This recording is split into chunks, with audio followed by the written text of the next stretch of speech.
think we're all aware now that any interview with Rishi Sunak will ultimately segue straight into the 5 priorities. Prime Minister, the South East, the South West, Midlands, the North, you're losing everywhere. Prime Minister, why is that? It's always disappointing to lose hard-working Conservative councillors, their friends, their colleagues, and I'm so grateful to them for everything that they've done. In terms of the results, it's still early. We've just had a quarter of the results in. But what I am going to carry on doing is delivering on the people's priorities. Halving inflation, growing the economy, reducing debt, cutting waiting lists and stopping the boats. That's what people want us to do. That's what I'm going to keep hard at doing. How do you feel when you lose? Sorry. How do you feel when you lose? How do you mean, Beth?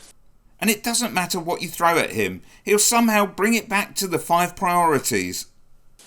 Well, you're a winner in life. How do you feel when you don't win? Well, look, my focus in this job is to deliver for the country. I've set out 5 very clear priorities: to halve inflation, grow the economy, reduce debt, cut waiting lists and stop the boats.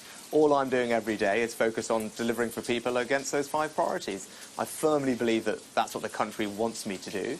That's what the government is committed to doing, and we're working night and day to make sure that that happens. Of course, he's not the only one at it. With Johnson helping to turn the Tory party into a bigger shit show, what do?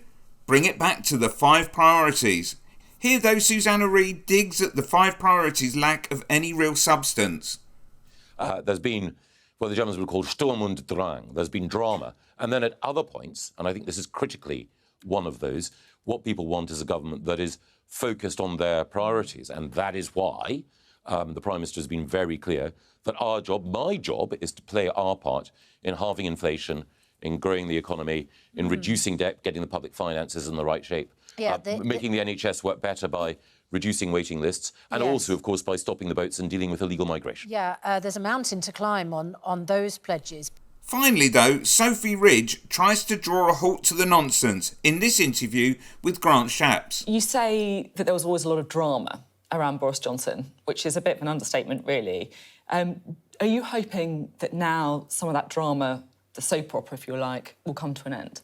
Well, my sense is that what people want are basically the 5 priorities that this Prime Minister, Rishi Sunak, I was wondering set how out. long it would be till you got to that. There we go. I asked Yes. you, so someone on Twitter said, please don't let him say what the 5 priorities are unless you specifically ask what are the 5 priorities. I won't give you a list, but I will say that things like stopping the small boats, as I mentioned, are really important. And we're having success in that, right? The what was the numbers question are down I asked 20%. you? Do you remember? Yes, I mean, are we moving on? Has the world moved? Yes, yeah, of course it's moved on. And these are things are facts, aren't they? Boris Johnson has now said that he is stepping down as an MP. So, yes, factually, things have moved on. Click here for more 5 priorities.